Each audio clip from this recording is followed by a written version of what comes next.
नमस्कार। जनता के लिए जनता की आवाज जनता समाचार में आपका स्वागत है।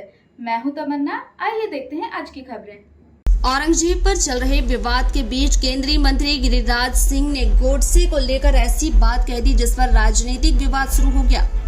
केंद्रीय मंत्री गिरिराज सिंह ने नाथूराम गोडसे को भारत का सपूत बताने वाले बयान पर राजनीति गर्मा गई है। गिरिराज के बयान पर पूर्व केंद्रीय मंत्री और राज्यसभा सांसद कपिल सिब्बल ने निशाना साधा। सिब्बल ने कहा कि गिरिराज का बयान सरकार की मंशा को दिखाता है। सिब्बल ने प्रधानमंत्री मोदी को निशाने पर लेते हुए कहा कि उन्हें इसकी आलोचना करनी चाहिए। कपिल सिब्बल ने कहा, आरएसएस स्वतंत्रता की लड़ाई में नहीं थी। आरएसएस की सोच ही बीजेपी की सोच है। जो कुछ गिरिराज ने कहा है वो सरकार की मंशा को दिखाता है। ये सोच गांधी जी के आचरणों के खिलाफ है। ऐसा है तो सभी हत्यारे भारत माँ के सपूत है। निर्भया के हत्यारे भी भारत माँ के सपूत थे। एक तरफ मोदी जी कहते हैं कि हम गांधी जी के रास्ते पर चलते हैं और इनके मंत्री उनके हत्यारों को सपूत बता रहे हैं। सिब्बल ने आगे कहा, हत्या करने वाला कभी देश का सपूत नहीं हो सकता। हत्या करने वाले में धर्म नहीं देखना चाहिए। क्या यही सबका साथ और सबका विकास है जिसकी बात प्रधानमंत्री करते हैं? इसकी आलोचना प्रधानमंत्री और गृह मंत्री को करनी चाहिए, लेकिन मैं आपको भरोसा दिलाता हूं कि ऐसा कुछ नहीं होगा। मंशा है बीजेपी की। बीजेपी तो उस समय स्वतंत्रता की लड़ाई में तो शामिल नहीं हुई थी, तो बीजेपी तो थी नहीं वहाँ, ठीक है ना। आरएसएस ही केवल थी, लेकिन बीजेपी की मंशा तो वही आरएसएस की मंशा है ना। तो जो आरएसएस गांधी जी के साथ नहीं चले, जो आरएसएस अंग्रेज़ों के साथ उन्होंने समझौता किया, हाँ, और अंग्रेज़ को ये जाकर कहा कि हम आपकी मदद करेंगे, वो आरएसएस कैसे मान सकता है गांधी जी को? तो ये जो मानसिकता है, जो सोच है, ये वही सोच है जो गांधी जी के आचरणों के खिलाफ है, और इसी सोच के साथ ही ये अपनी राजनीति कर रहे हैं।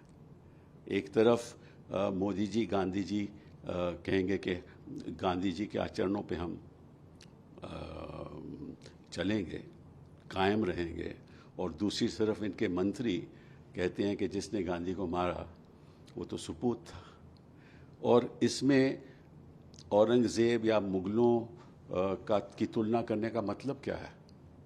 जो भी कातिल है, चाहे वो किसी भी धर्म का हो, वो कभी सपूत हो ही नहीं सकता, ठीक है ना। और अगर ये बात मानी जाए कि इसमें अंतर है, तो फिर तो निर्भय के कातिल भी सपूत थे। फिर तो जो भी मारे जाते हैं लोग, चाहे वो चाहे एक किसी की धर्म पे ही हो, अगर वो यहाँ पैदा हुए हैं तो वो भी सपूत हैं। तो मुझे तो समझ नहीं आया ये क्यों कर रहे हैं। और मुझे मालूम है कि ना मोदी जी और ना अमित शाह जी शायद इसका खंडन करें, लेकिन दुख की बात यह है कि ऐसे बयान आ रहे हैं और हम आपसे बातचीत कर रहे हैं। देश के सामने दो ही विकल्प हैं, या ऐसे सपूतों का विकल्प, हाँ, या एक ऐसी सोच जिससे हम आगे सद्भावना के साथ सबको इकट्ठा करके, इंक्लूसिवनेस दिखा के सबको साथ लेकर चलें। लेकिन कहेंगे सबका साथ सबका विकास, और करेंगे, और क्या करेंगे? जिन लोगों का साथ नहीं चाहते, और वो कई करोड़ों में हैं, उनका साथ नहीं लेंगे, और उनके विकास के बारे में, जनता के विकास के बारे में भी नहीं सोचेंगे। आप देख रहे हैं जनता के लिए जनता की आवाज़ जनता समाचार। अन्य खबरों के लिए हमारा चैनल सब्सक्राइब करें।